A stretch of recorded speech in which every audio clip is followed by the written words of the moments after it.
أنتي جرافيتي غير اللعبة تماما وغير مفهوم بناء المواقع الإلكترونية. لو استخدمته صح هتقدر تعمل أنيميتد ويب سايت زي الناس بتدفع فيه حرفيا لحد $1000، وكل ده من غير أي خبرة بالبرمجة أو أي خبرة بالكود، وحتى مش هيبقى عندك أي اشتراك لأي أداة مدفوعة. هنستخدم أدوات جوجل المجانية زي أنتي جرافيتي وفلو عشان نعمل ويب سايت زي في وقت قليل ومن غير أي خبرة ومن غير أي مجهود. انت بس محتاج توجهه صح وتعرف ازاي تستخدمه. وكمان هقولك ازاي تعمل ديبلوي على نتليفاي عشان يبقى معاك لينك وتبقى عامل هوستنج للويب سايت بتاعك ببلاش ومجاني تماما.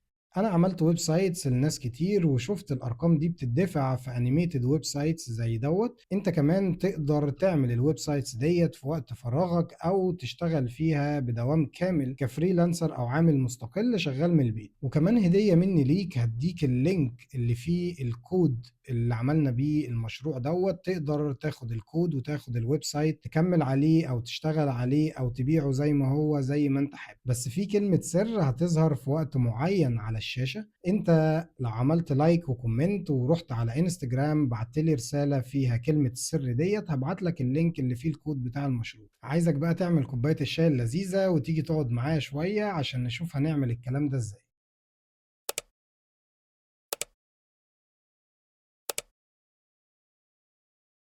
اول حاجه عندي وهو ان انا عايز اعمل الاسيتس او الصور بتاعه البرودكت او المنتج اللي هعرضه عندي على الويب سايت. فرحت لتشات جي بي تي وقلت له مواصفات المنتج بالظبط وطلع لي الصوره ديت. بعد ما طلع لي الصوره قلت له ابديت النيم عشان يبقى اسم المكان اللي بيبيع الكوفي والسلوجان بتاعهم اللي هو سبيشاليتي كوفي. وبعد كده طلع لي الصوره فعملت لها داونلود. الخطوة التانية إن أنا عايز أعمل الصورة التانية لنفس المنتج بس بشكل تاني، بشكل إن هو بيترج كده وطالع منه الكوفي وطالع منه آيس كيوبس مثلا أو مكعبات تلج. فأحط له الصورة الأولانية وهقول له على المواصفات بالظبط إن أنا عايز الكوفي تطلع من الكوباية بشكل اكسبلوجن أو شكل انفجار وفيها مكعبات تلج. وهنا هو عمل لي الصورة التانية للمنتج بتاعي وهاخدها برضو هعمل لها داونلود. الخطوة التالتة وهو إن أنا هاجي على Erase BG أو Erase Background. ده موقع بيشيل لي الباك جراوند بتاعت كل صورة أو الخلفية بتاعت كل صورة عشان يبقى المنتج بس هو اللي موجود في الصورة. فحطيت له أول صورة وشلت الباك جراوند بتاعتها وعملت لها داونلود. وحطيت له كمان تاني صورة وشلت الباك جراوند بتاعتها وعملت لها داونلود. ده كده أنا أبقى مجهز كل الصور بتاعتي عشان أعمل فيديو صغير للمنتج وهو مقفول بيترج ويطلع منه القهوة والآيس كيوبس أو مكعبات التلج. دلوقتي أنا معايا كل حاجة جاهزة، هروح على فلو وهعمل نيو بروجكت عشان أعمل فيديو صغير بنانو بنان. أول حاجة هاجي هنا هتأكد إن أنا مختار فيديو وفريمز، وبعد كده هتأكد إن أنا مختار 3.1 فاست. ممكن أختار كواليتي بس أنا عايز أوفر شوية في التوكنز. بعد كده هدوس على الستارت ودي هتكون أول صورة هيبدأ بيها الفيديو وهي الكوباية المقفولة، والإند اللي هي آخر صورة هتبقى في الفيديو وهي الكوباية وطالع منها القهوة ومكعبات التلج. بعد كده هديله البرومبت بتاعي هقول له اعمل لي فيديو ان الكفر بتاع الكوباية بيتفتح والكوباية بتتهز فبيطلع منها القهوة ومكعبات تلج، وعايز الباك جراوند تبقى سودا وعايز الفيديو يبقى هاي كواليتي. بعد كده هقول له جنريت.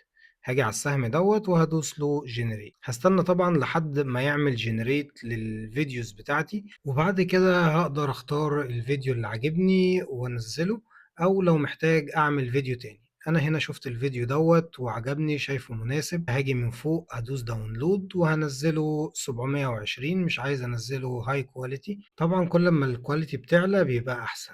انا هنا عشان الديمو ومش عايز كواليتي عالية ودي اقل كواليتي اقدر احطها على الويب سايت فاختار 720. وبعد كده هروح على الموقع اسمه ايزي جيف. الموقع هياخد الفيديو وهيقسمهولي لفريمز، يعني هيقسمهولي لصور زي ما انا عايز.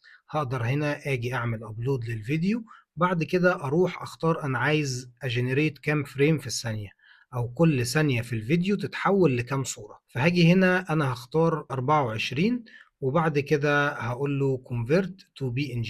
هيبتدي هو دلوقتي يعمل كل الصور واستناه لما يخلص، وبعد كده هنزل على download frames as zip عشان ينزلها لي مضغوطة، وهروح عندي على الكمبيوتر أو الجهاز بتاعي هعمل فولدر جديد أو دايركتوري جديد اسمه بريسبريسو ويب سايت، وعملت جواه فولدر اسمه بابليك فيه الصورة الأساسية اللي أنا عايزها تتحرك مع السكرول والفريمز اللي أنا نزلتها. وبعد كده عملت فولدر اسمه ايمجز وحطيت كل الصور اللي أنا نزلتها من على ايزي جيف جوه الايمجز، وحطيت الصورة الأساسية اللي أنا عايزها تظهر مع السكرول وأنا بشوف المنتج بتاعي على الويب سايت. أهم حاجة لما أجي أخش أشوف الصور اللي نزلت لي من على ايزي جيف أتأكد إنها بنفس الترتيب وإن أسمائها كلها مظبوطة، المختلف بس يبقى الرقم. بعد كده هروح على انتي جرافيتي وهعمل اوبن للدايركتوري او الفولدر الجديد اللي انا كنت لسه عامله اللي هو اسمه بريسبريسو ويب سايت،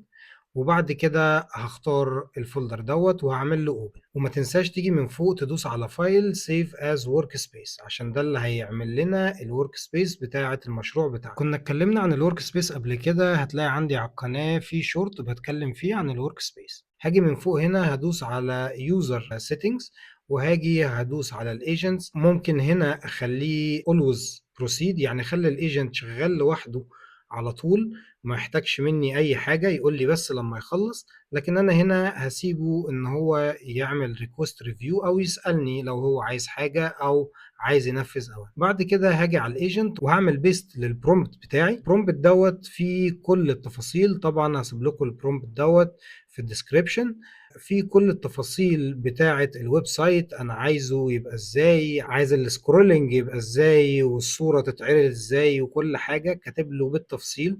وكاتب له كمان ايه الفريم ورك او المنصه اللي يستخدمها عشان يعمل المشروع دوت. انا قايل له استخدم نيكست دوت جي اس وقايل له استخدم في الستايلنج تيل ويند، فهو هيبتدي يبني المشروع بتاعي بناء على البرومبت اللي انا مديهوله، وهو ده الماستر برومبت او وان شوت برومبت. دلوقتي هو بيسألني على شوية حاجات، عايز ينفذ شوية كوماندز، فأنا بدوس له بروسيد على طول وهقعد استناه لحد ما يخلص. أحسن حاجة تقدر تعملها والإيجنت شغال إنك تشوفه بالظبط بيعمل إيه وتحاول تفهم، عشان دي اسمها الارتيفاكتس، دي الحاجات اللي بتتنفذ في الإيجنت والفايلات اللي هو بيعملها زي الوك ثرو فايل او البلاننج فايل او الاوامر اللي بتتنفذ عشان يسطب مثلا مكاتب او لايبرز جديده زي ما احنا شايفين في الباكج دوت جيسون. هو هنا مستخدم تيل ويند ومستخدم رياكت عشان يعمل المشروع بتاعي. فهنا دي الحاجات دي كلها انت محتاج تراجعها، وبفضل طبعا انك تبقى فاهم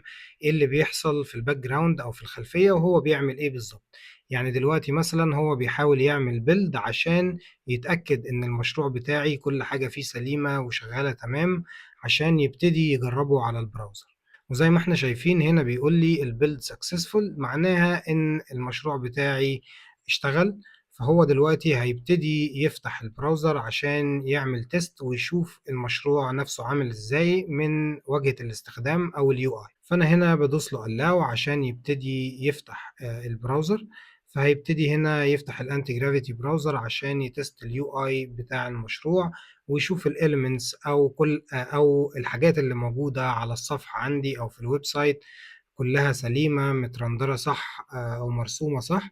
وطبعا اتوقع ان هيبقى فيه شويه مشاكل، عشان كده بقول لك دايما ان الموضوع ده iterative، او انت محتاج كل شويه تعدل على المشروع بتاعك. انت مش هتبني كل حاجه من أول مرة تبقى شغالة تمام ومية مية، لازم تقعد تبينج بونج أو تتشات مع الايجنت عشان تطلع كل الغلطات اللي عنده وتقدر توجهه صح. زي ما احنا شايفين هنا هو دلوقتي بيتست السكرولينج وبيشوف الاليمنتس او الخطوط اللي موجودة، الويب سايت شغال ولا لا، السكرولينج شغال ولا لا، ويبتدي يشوف كل حاجة. طبعا أحيانا زي ما هنشوف دلوقتي هو بيلاقي مشاكل من نفسه، فبيرجع على الايجنت تاني ويبتدي يصلحها ويبتدي يطلب مني اكسس او بيرميشن ان انا اسمح له ان هو يعمل اوامر معينة عشان يقدر يصلح الحاجات اللي هو لقاها غلط موجودة. طبعًا أنا باعمل له allow دلوقتي عشان أنا فاهم إن هو ماشي في الdirection الصح وبيصلّح الحاجات اللي هو لقاها لنفسه، فهاستناه براحته خالص لمّا يخلّص،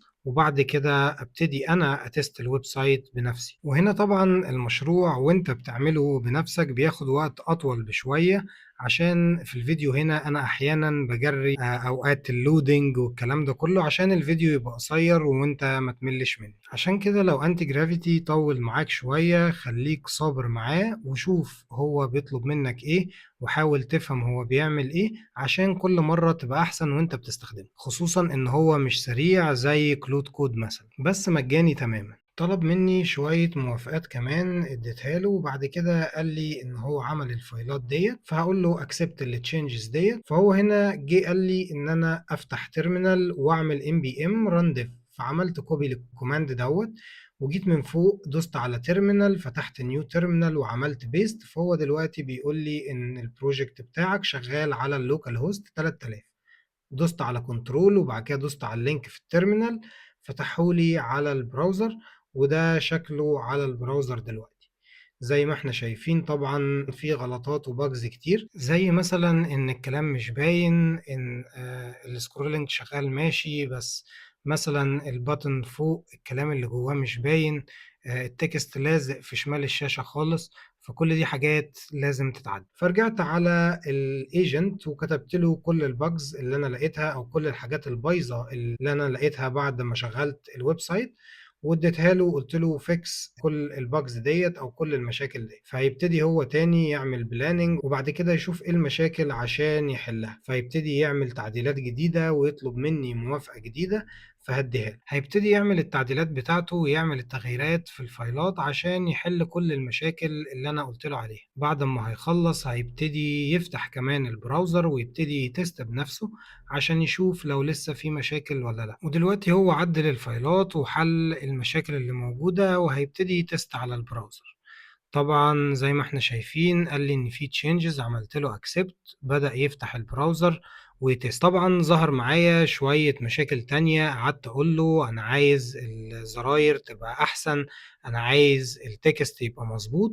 ودي الاتريتيف بروسيس اللي احنا بنقول عليها، ان انت لما تيجي بتبني المشروع بتاعك بتبتدي توصل للفكرة بتاعتك وتحاول تنفذ منها حاجة، بعد كده ما تتوقعش ان كل حاجة تبقى شغالة من اول مرة، لازم تقعد تقول للايجنت وتصحح له وتوجهه. ده الشكل النهائي اللي انا وصلت له. نقدر كمان نعدل على الشكل ده بكتير ونخليه احسن، بس انا حبيت اوريكم مثال ازاي الويب سايتس ديت بتتعمل، لان ده بيزنس سهل وكويس، انت بس محتاج تتمرن عليه كذا مرة وتعرف ازاي بتتكلم مع انتي جرافيتي وتقدر ازاي تقوله على المشاكل.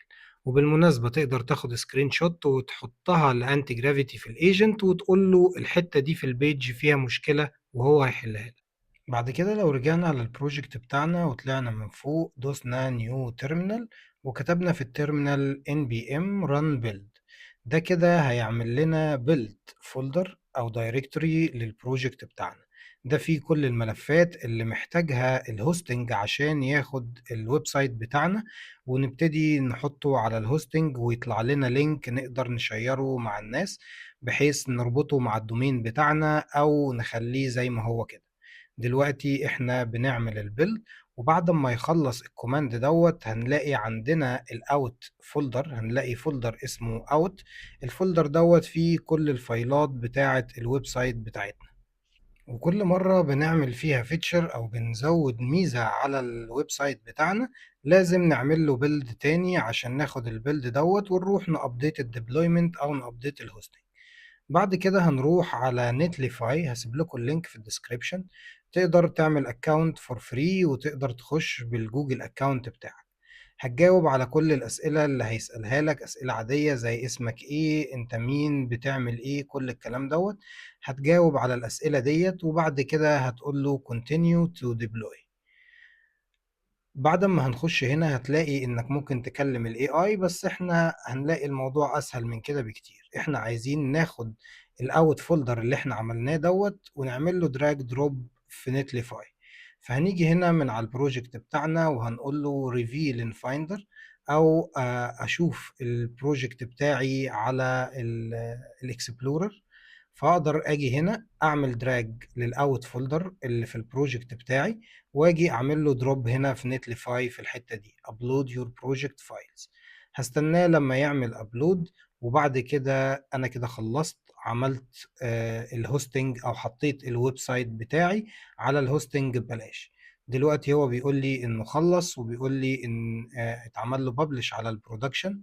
لو جيت بصيت هنا هلاقي ان كله كومبليت. بعد كده لو جيت من فوق دوست على البروجكت كونفيجريشن، هلاقيه مديني لينك، اقدر ادوس على اللينك دوت هيفتح لي الويب سايت بتاعي زي ما كان شغال بالظبط. ولو عايز تقدر تربطه بالدومين، تقدر كمان تربطه بالدومين بتاعك، بس لازم تكون انت عندك دومين وتكون مشتري دومين. كده احنا خلصنا النهاردة. قولوا لي في التعليقات لو الموضوع عجبكم، الموضوع سهل او صعب، وايه المشاكل اللي واجهتكم، واشوفكم على خير ان شاء الله.